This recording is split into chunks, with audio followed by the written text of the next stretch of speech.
Thanks for letting me be here to talk about one of my favorite subjects, which is mass timber and CLTs in particular. The Redstone Arsenal project is a part of our privatized Army lodging project, which we hold a contract to privatize all the Army lodging on 41 military bases nationwide. We'll build new hotels. We've taken over some existing, for lack of a better term, sort of buildings to renovate, and the renovation are being done to the Holiday Inn Express standard, and new hotels, believe the Candlewood Suites hotels or Statebridge Suites or Holiday Inn. Our operating partner is International Hotel Group, IHG, or the brand, those are their brands.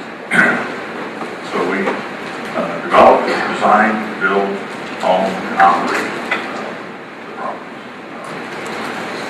Redstone was chosen for our CLT foray into the space. For one main reason, it's an hour and a half from our actual office, so we could be there pretty quick if we need to. And we maintain a little more control, because it's the first time out doing cross-contaminated timber here in the States. Lendlease as a company, we've done a number of CLT mass timber projects worldwide. We started in Australia in Melbourne. We did the Forte apartment block, which is a 10-story CLT building. It's 9 stories of wood, one-story concrete podium. We also did a library on the Docklands project in Melbourne. We've got a $1 billion renovation of a quarter in London that has a large component of apartments and housing that the CLT is probably in the 4 to 6-story range.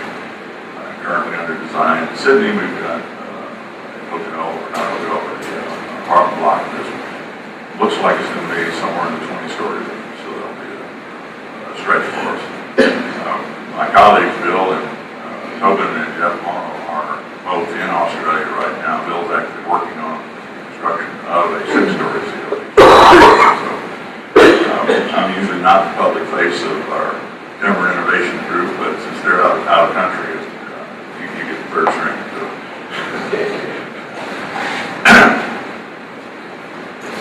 This is for our architects, the AIA's usual disclaimers. Let's jump right to the CLT. One of the reasons that we chose to do CLTs was the speed with which you can erect these structures.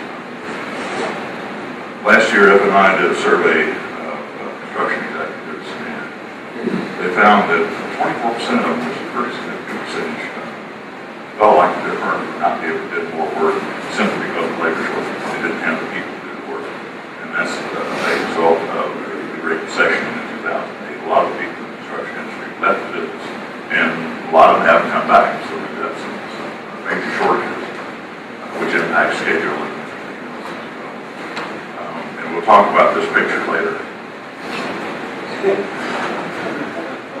And the shortages of trained personnel and heavy equipment operators, welders, carpenters, pipe fitters, and iron workers for concrete reinforcing foundations. And 2 of those really impact us building our hotels, carpenters and steel.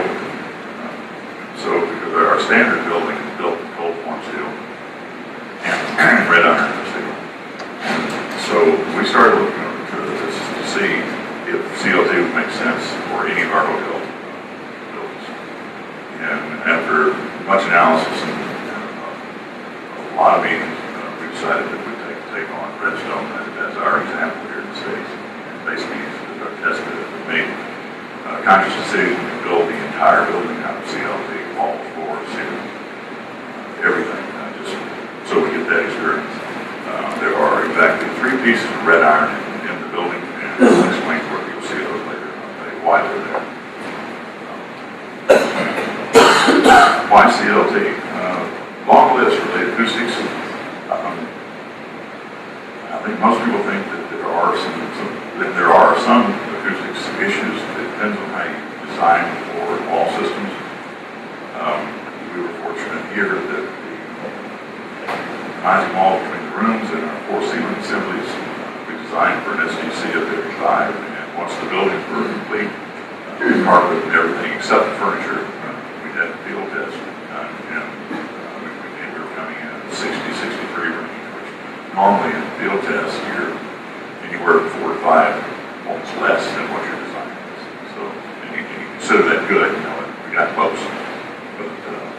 so that, and we've got our first real complaint from one of the guests at the hotel. He said it was too quiet. So I think that's probably the first time I've ever heard that information. Building performance from a environmental standpoint, and certainly from an operational standpoint, CLT buildings are going to be much tighter, a lot less air infiltration. So it's just a better building altogether, which helps cut down on the size of your AC load and heating loads. The structure is dimensionally stable. You don't do a lot of shrinkage or expansion of CLTs. And basically, in the extended construction season, that's not a real big problem down here in the south, but if you get up north, it allows you to build well on into the winter. In fact, one of our suppliers, Nordic, based in Montreal, with them, they've actually built all the way through their winter. And the time lapse are just amazing. You see it start out in green and it just goes away. The building's going up, and then there's 4 feet of snow, and they're still building. So it takes less labor, and we'll get into that here in a minute. Structure is lighter weight, so it results in less foundations, which again decreases cost. You don't need the heavy cranes that you want to need in a concrete and steel structure. The production process for the panels is very accurate. We're working to a 2 millimeter tolerance from the plant. So our panels came out very square, very long, very straight, very true. So all good things when you're trying to put something up with a crane that weighs 8,000 pounds. Good thing to have. We didn't need to keep a lot of this in inventory. We basically were working just in time. Trucks rolled up with the panels. They were loaded in reverse order in the order that we were going to erect. So the first one off went to the building and was erected just straight off the truck. Reduced theft and pilferage. Been our experience in stick frame construction, at least outside the military bases, that stacks of 2 or 4s have a tendency to walk off from time to time. That's not an issue we have with CLT panels. No. So it results in a cleaner, safer work site. If you think about it, with all the stick frame, whether it's metal or whether it's wood, you end up with a lot of waste, a lot of banding, strapping, and all this other stuff that comes with having a lot of parts delivered to the site. And the CLT is basically your walls and your floors are delivered in one place. They go up quick, they're clean. So it's a lot safer. They go together with the dimensional tools and connector. We use 24 volt battery powered drills and saws. If you hear a saw on a CLT project, you've done something wrong. To reduce the high-risk work, at Lendlease, we have a safety culture that is probably the best. We want to make sure that all our people go home at the end of the day. And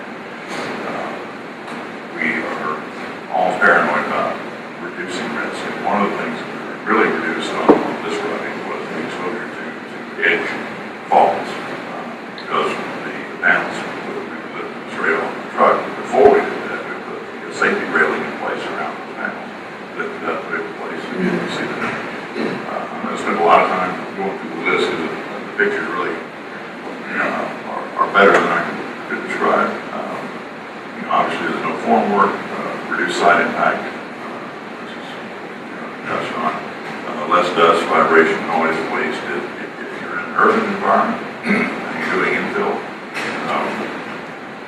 with concrete, steel, you've got all the ripping going on, you've got a lot of hammering and banging and all this stuff. And with a mass timber building, it's really pretty quiet. The only noises you really hear are the sound of drills and the crane. In our case, it is carbon neutral. So from an environmental standpoint, that's a really good thing. And we've developed this diagram to show under what conditions we think you ought to at least consider a CLT or a mass timber building. If you have 3 out of these 4, schedule constraints, high labor costs, poor soil foundations, Redstone, we had 3 out of the 4. We had great soils to build on, so that wasn't an issue. But I don't know if any of you have ever worked on a military base, but the price for something to get built on a military base is probably 30% higher than what it is when you build the same structure outside the fence. Schedule constraints, we always have schedule constraints. I don't know anybody that doesn't. We could never build fast enough. Labor scarcity, and other than, in addition to labor scarcity that I talked about earlier, Redstone, because it is a more secure facility, they won't let just anybody on it. If you're not an American citizen, you don't get on Redstone. If you're an American citizen and have a felony, you don't get on Redstone. Or if you have a Redstone, you probably won't get on Redstone. And let's face it, a lot of our construction guys aren't model citizens. So that proved to be a challenge.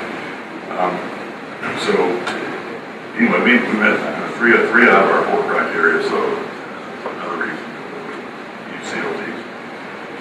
We've come up with, let me preface this by saying that we have a global initiative for mass timber. Lendlease is a leader in mass timber construction. We're trying, where it makes economic sense, to use mass timber in our own buildings and in buildings that we provide for our clients. And we have sort of developed this chart to show where we think it makes the economic sense. In the center, residential, office, hospitality, 6 to 14 story range, because there would be really cost competitive with steel and concrete. Higher than that, up to the right, residential and office, we can be competitive with concrete and steel, but we still have a couple of sediments issues going super tall all over the house. On the low side, at the 1 to 5 story, it's very hard to compete with stick frame, simply because CLT starts out being more expensive because of just simply the mass of timber in the panel versus covering the same area with a stud every 16 inches. But there are places where it can make sense.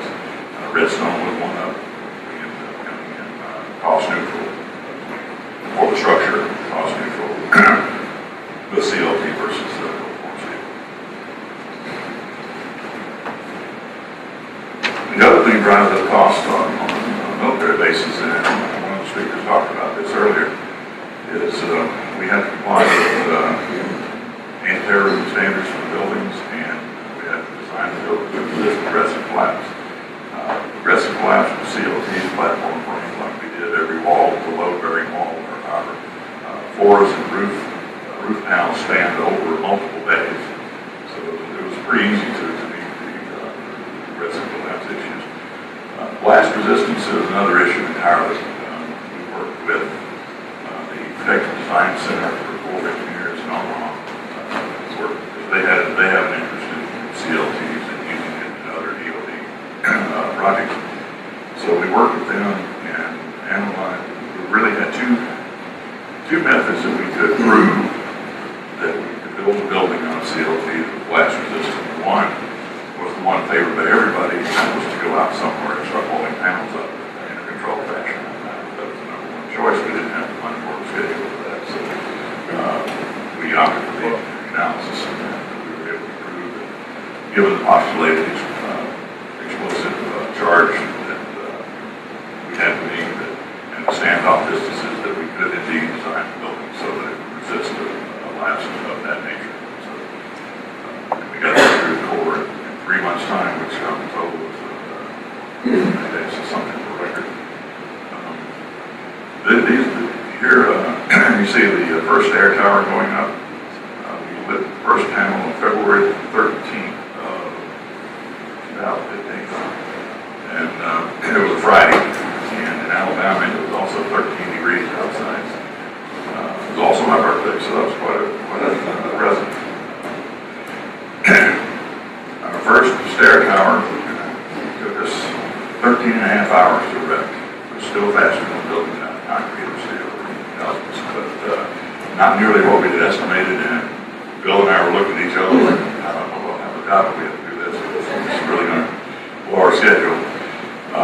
And it didn't help matter. The first panel that went up, the panels had to sit in a steel angle that's anchored into the concrete. And it has a little lip on one end, and the panel it's supposed to sit down inside of it. And with the tolerances we were working with, the panel and the interior part of that angle didn't quite meet, about a millimeter off. And so you can imagine as the architect that was looking at the erection there, it wasn't fitting after all the engineering was done, all the building information modeling was done.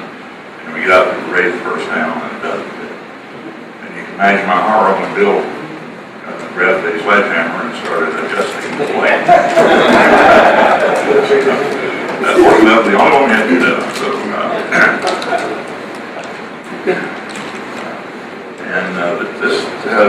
these are the only two of the three pieces of real steel that had put in the building, and that's only because from this point here, above there are 3 more floors of building, and it basically cuts it out here in that direction for a breakfast building. So we had a lot of weight there, we needed to stand. We could have done it with woodland, but it would have been 3 feet deep. So we opted for steel. And that was really due to the loading that was part of the unit corners on either end by the glass loading design. This is kind of a isometric of our typical wall assembly. We use a product on the exterior called CalStar. It's a high flash concrete brick. And it's also an engineered product that would be self-supporting vertically up to about 85 feet. So it does, I would have used shelf angles there before. That helps a little bit. They're out of business now, so I think we probably own warranty on this one. And then followed by 2-inch insulation board, fluid applied vapor barrier of the CLT panel wall on the exterior before and 8. This is an older version. We started out with a CLT sill plate, and because some last minute change, we had to go with steel angles for lighting systems. Russell tape between each panel point. We furred out the interior walls for both sound and electrical systems. One of the options is using CLT. You can have the electrical wiring and other utility routed out into the panels in the factories, but well, that might be a little bit too complex for us in starting out, so we opted not to do that. That's probably 2 hotels down, I think. And basically one layer 5/8 chip on the floor, on the upper floors. The assembly was a CLT, and then there was an acoustic mat, sound deadening layer, 3/4 inch chip, and then carpet on top of that. On the underside, there was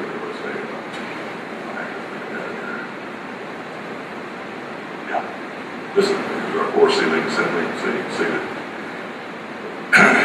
ended up with our footing channels and then Typex drywall. And that met both our SEC requirements and the fire rating.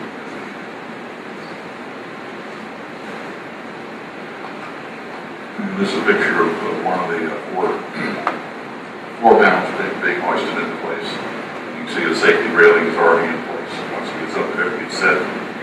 Everybody working in safe condition. They're not exposed to a leading edge at all.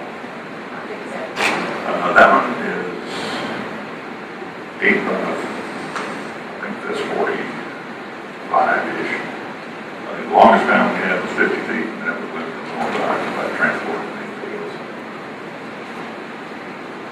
That one weighs about 8,000 pounds.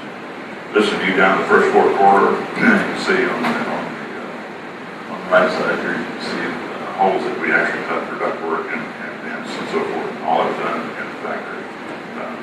We didn't cut all of these in the factory, again, because first time out, we wanted to allow for a little bit of error, and we opted to go like holes for plumbing stacks and everything in the field. That was probably partly due to we used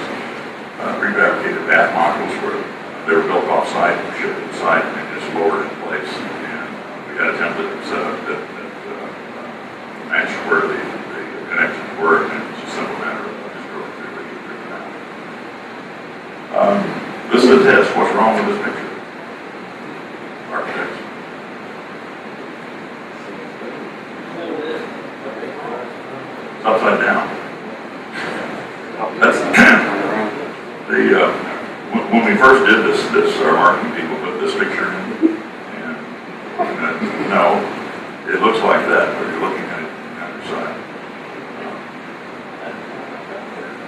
So, one thing about the stairs, well, the stringers were all cut, or designed and cut in the factory to fit, and with 2 dowels on either end, and those dowels match holes in the wall of the stairwell. And so when you went to put the stringers up, popped in 2 dowels, matched up the holes, and then screwed everything together. Did the same thing on the other side, and you're ready to run your stairs all the way up. So another part of our safety program is that we try and have the stairs built up to the next floor, so that our people never have to get on ladders. They don't have to get into grenades or any lifts. They walk to work every day, climb the stairs. Hopefully, if we're on schedule, they'll climb 2 stairs the next day. And this is just he's actually not hammering a nail or anything. That's that tool that one of the other speakers referred to. That I think Byron did. It's a ratchet. You nail in 2 ends, and then you can ratchet the panels together. Showing the first floor is complete. We've already started with adding floors to the second level. And look, right there, you see holes for the beams that support the stair landings. And so we just slide the beams in, secure them, and the landings on top of those, and connect all the stairs, stringers. It's going up really like a breakfast set. This is the elevator shaft being raised off. This is the roof. The tape you see is one of the ways that this is not the roof. This is the 3rd floor. The tape you see is one of the ways that we kept water out of the building as we went up. We take off all the seams, and it proved quite effective because once we got the 1st floor deck, we started raising walls on the 2nd floor. Our follow-on trays came in immediately, so we had HVAC, plumbing, all that. They brought the 1st floor over to the 2nd floor, and so our follow-on trays really chased us up the building. And so we experienced a lot of schedule positive impact with that. And what you see here are a line of screws. There are over 250,000 fasteners, screws, nails, what have you in this building. Rating anywhere from this size, which is about 18 inches, to 6 inches or 4 inches, depending on its application, whether or not it goes straight or they had an angle for structure. And this is the last panel getting ready to be hoisted and put in place. Instead, it comes straight off the truck and onto the building. That's the roof. You notice the parapets here.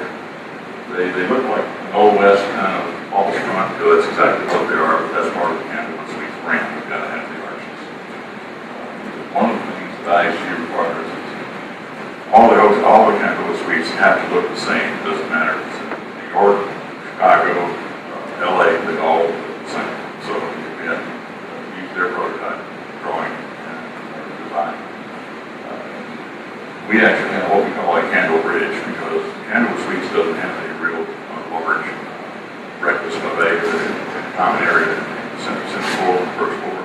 Staybridge does, so we took the Staybridge core and put it into this building for an elevator because that was really what met our client's needs there. So we had to actually have a candle bridge, I guess. So this is the team.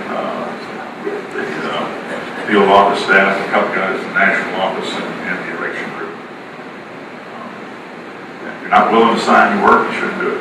So this was on the last panel. Everybody signed it. Was involved in the project, signed the panel. And 100 years from now, when we start deconstructing the building, taking it apart, everybody's going to look at it and wonder what they did. This gets to some numbers I think everybody's interested in. We built this same hotel multiple times. So we had a good baseline to compare the Redstone against our cold form steel standard building. So our average, and what we did is we took an average of our hotels, and our average gross square footage was 54,890 square feet. The Redstone, because of some programmatic issues that we had to satisfy, Redstone ended up at 62,688. So we built a larger building. It took 37% less time, 43% fewer employees. We reduced structural man hours 44%. Our structural production rate, and that's based on area of floor put in place per day, was over 20, almost double what we were doing, and that resulted in 3 months savings on the schedule. So all in all, that was a really good result for us. And what that means is that we had 3 months more of net operating income than we normally have. Our carrying costs were less. And our guys like to get things built, get up, get it done, and go away. So it's going to help them. You don't want to get bogged down on the project. So that helped with that. So I guess the triple bottom line sustainability that we have is overall 37% faster than our traditional metal stud construction. We were able to make cost neutral on a lot of that, honestly, the high costs that we incurred on base. If you're in a high-cost urban environment like Chicago, New York, LA, you'll probably see the same results. In fact, our analyses that we've done on other projects that we're kind of having the pipeline show that we can not only cost neutral, bigger markets, but we can cost positive. Environmental,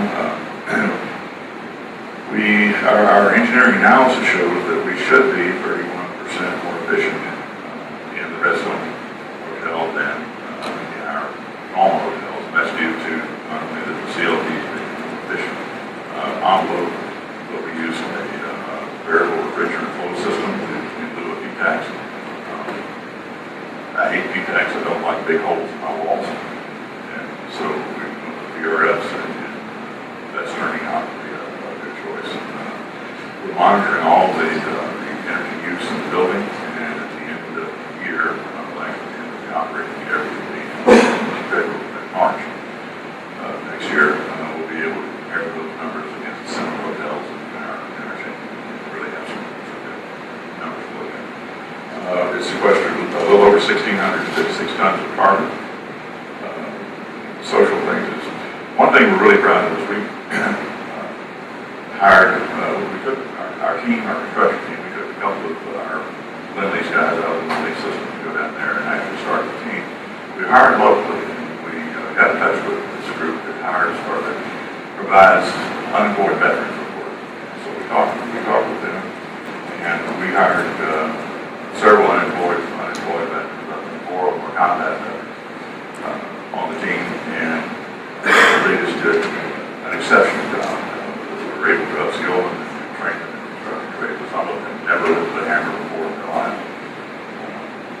So we think that is just a huge positive for us. We do a lot of work for events, and we hire a lot of veterans. We eliminated exposure to falls from workers for elevated heights. We also eliminated hot works, such as welding. I'm not sure we actually welded anything on site on this one.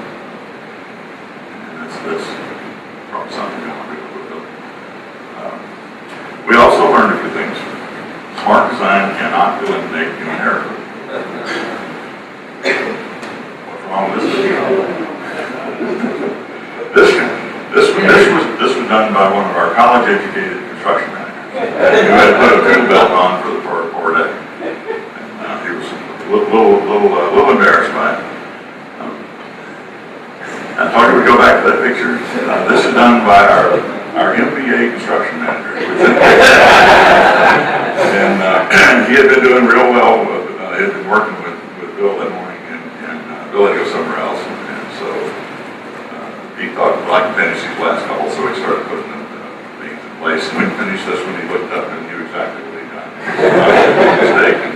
So then he was faced with the dilemma, do I take take an axe or a saw to this $400 ladder and get it in a dumpster before anybody notices, or do I have to take the beam down and do it right? He took it down and reinstalled it. So when we did have a lot of fun on this project. It was a great time.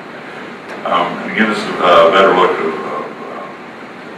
how the panels go up and get put into place and have the safety railing in place. And you'll notice that the floor down there is rather shiny. I mentioned earlier that we built this in the wettest spring northern Alabama had ever had, I think, or at least in the last 50 years. If it didn't rain, it snowed. If it didn't snow, we had sleet. If it didn't sleet, we had more rain. And the building performed exceptionally well. Of course, we were very diligent in getting water off the building, out of the building. Sitting in Nashville and looking at the webcam and seeing the rain and the snow when I wasn't on site, I was getting paranoid and was on the phone with Bill a couple times a day and had to check the moisture in the panels. And the answer was always yes, and I've just gone through 10 more moisture. So we were monitoring it very closely, and at the end of the day, before the building started actually cladding everything, well, the average moisture level on the panels right at 14%. So it never really got a lot of penetration into the panels. And one of the reasons I think is because at the factory, before they were shut down, that they were actually sealed at the factory, and the wall panels on the first floor were sealed. Those ends that had contact with the steel again on site when they got there. So it's probably a good lesson. This is the rear of the building. When the structure is almost finished, we got a couple things that it's the same view on opening day. And this is a view of the front. On the inside, the downside of this whole project is on the inside, it looks like a standard hotel because we had to encapsulate every piece of wood. It's covered by drywall. There is no exposed CLT or wood in this building. Two reasons. One is IHG and their brand standards. I argued with them for almost 6 months and got nowhere. And so we had to cover everything up. It has to look like Candlewood suites. But I finally got one concession. There is now a piece of artwork in the lobby, built out CLTs and everything that it takes to build that building in the lobby, so at least we can tell the story. And we have kind of a quick history of the building, how it was built, and some photos of it going together. For project success, obviously takes an open mind. You've got to be willing to do something new. You have to respect the opinions of everybody, from the construction workers to our CEO. We can actually get better ideas from construction workers, but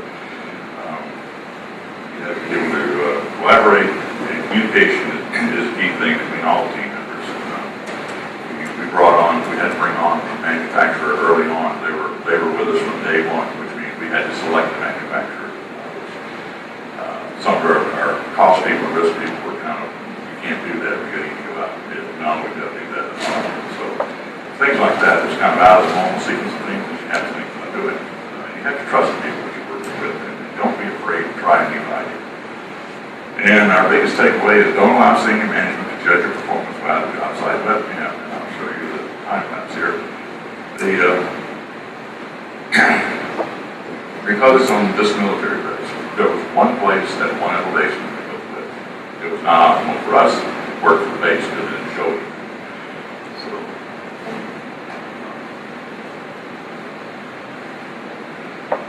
So you can see the first stair tower going up, and snow, and more snow. And we finally got moving on the walls, and now we're putting on the second floor deck.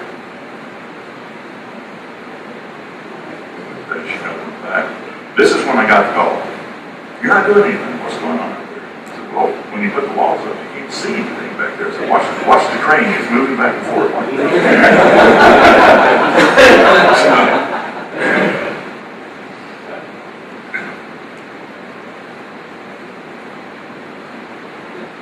And the white cubes out front are the bath modules that we put into place as we dropped them into place as we went up at direct setup. So we exactly where they needed to go, and then moved on.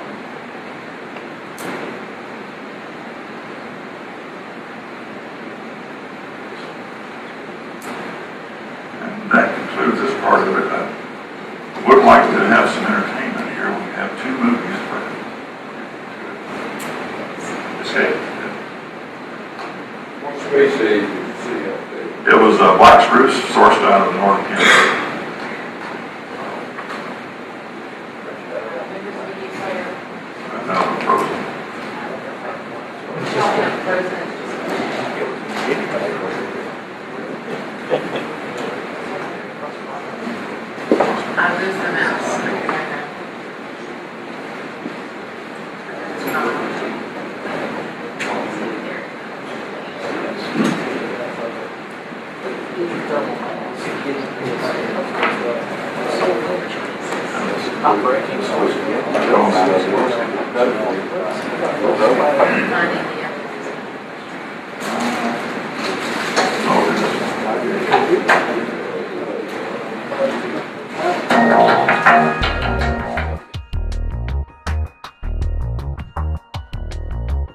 Lendlease is about creating the best places. Regardless of where we are in the world, what sort of a place we're delivering, we deliver the best places. We asked ourselves, how do we find a way to build our buildings better? How do we build them stronger, faster, and more sustainable? So we started to look at cross-laminated timber as a potential solution. I have to say, at first I was pretty skeptical. What the hell is it? What are we getting into? We were breaking barriers in the construction industry with a unique material, a new thought process that may seem old, but we actually brought it forward into the modern times. Just asked if I wanted to get involved in something unique and different, and I said, why not? We call cross-laminated timber plywood on steroids. Instead of a 4-foot by 8-foot sheet of plywood, we're utilizing 8-foot by 64-foot panels, multiple layers that give us a total thickness anywhere from 3 inches to 7 inches. When you're using a CLT method, it changes the nature of the development and the design process. The complexity was done up front. When you get to site, there's very little room for error. Easy to assemble. It's kind of like a flat pack building. What makes it really neat is great big pieces going up really fast. When you can put down 1,500 square foot in an hour of completed floor assembly, you can't do that anywhere else in the business. It's almost as easy as your Legos and erector set. That's a big Lincoln log set. Panels come in on a truck, you hoist them with a crane into place, and you screw them together and you're done. And as soon as the panel is set and screwed off, subcontractors can directly work underneath there without fear of any materials falling on top of them. So that's increasing our speed of production here on the job site for the follow-on trades. The building goes a lot quicker, get it dried in faster. It helps all the trades, just makes everything easy. Now that I've built this first CLT building, I do not want to build any other medium. It's versatile. I think it's only limited by the imagination of the designer. This is the first commercial CLT project in the United States. It's a Candlewood Suites, 92 keyed rooms, 4-story hotel. This is pretty cool. It is something nobody else has done before. It's a fantastic innovation, and really it is a game changer. What we learned from our cousins in Australia was how to do more with less. We've taken a building that typically takes 14 to 20 weeks to frame with 40 to 50 people, and we are now doing it in about 10 weeks' time. With basically 10 people and a crane operator. It's also much more quiet. Cross-laminated timber gives you a much more robust structure. They're stronger than any stick frame you'll ever build. Its ability to resist projectiles and any materials flying at it makes it an inherently strong material, which is good for our soldiers that are staying here, a safe and secure place to sleep. And you've got a very strong, straight, true structure. We're totally safe from the minute we start flying these panels. A safety level that I don't think we've achieved on any of our other projects to date. I've literally had less guys exposed to dangerous situations in this building than I have ever in the construction. We used to be able to build anything, dump it on the ground, and we could figure it out, but that's not cost effective anymore. We talk often in construction and development about sustainability and what sustainability means to us, but this is a true practical application which is sustainable in its nature. The material itself is made from a sustainable product, wood. I think our bigger buildings will be built out of this type of material. And this process is tough to beat, and the waste is not generated from the construction of this process. Usually I'm calling off 3 to 5 dumpsters a week in debris. This here, I ain't even filled up a dumpster. We came in with our small job team and a couple skilled guys within the Lendlease system, and we hired locally, and our job team got really creative. We wound up starting with 7 prior service military guys, and a lot of them combat experienced guys that have worked really well. We brought them in, taught them what we needed them to do, and they performed brilliantly. What they didn't know about construction, they made up for with motivation, the ability to show up, work long hours, and learn under pressure and duress, and that's what the military skill set brought to us. I would take this entire crew anywhere, because we have it broken down into a really smooth running system.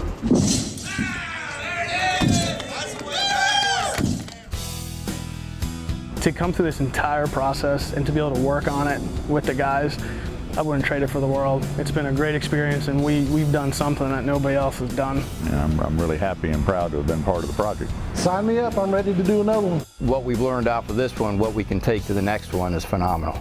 I have 2 sons that are 5 and 10, and I think that when they're my age, they're going to say, you know, geez, remember when we always used to just build out of concrete, now we're building out of cross-laminated timber.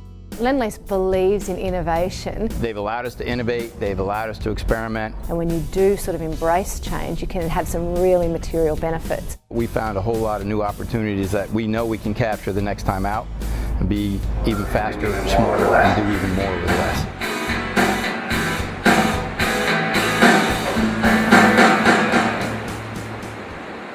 And that concludes the presentation. Any questions?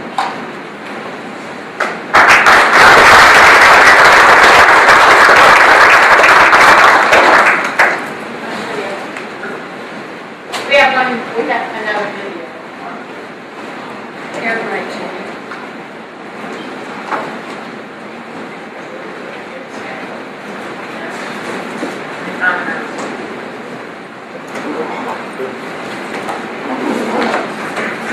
Mine's just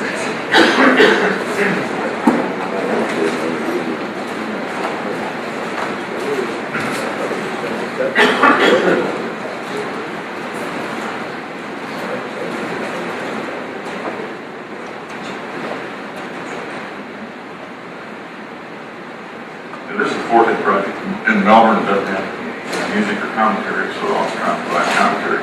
This is a 10-story apartment block we built out of CLT. And one thing to notice as this goes up is that right back here is another construction site, also ours. This is a reinforced concrete building, roughly the same size, that started within a week of our start. We actually started later. So the concrete started earlier. it started earlier. They had a week on us.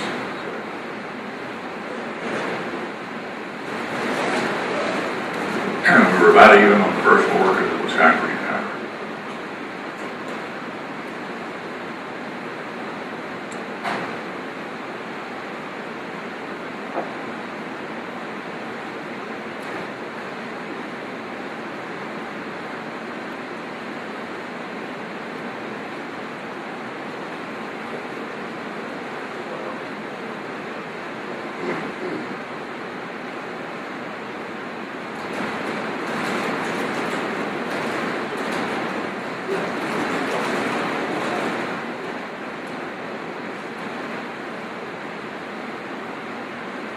Cop out, started to work away right now.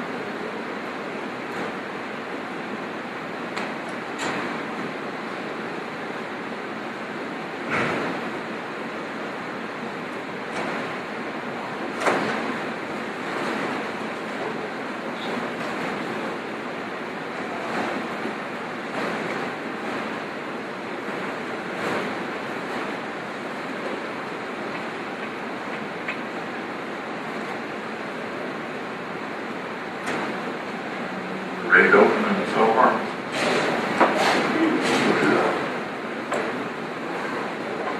So any questions for Charles?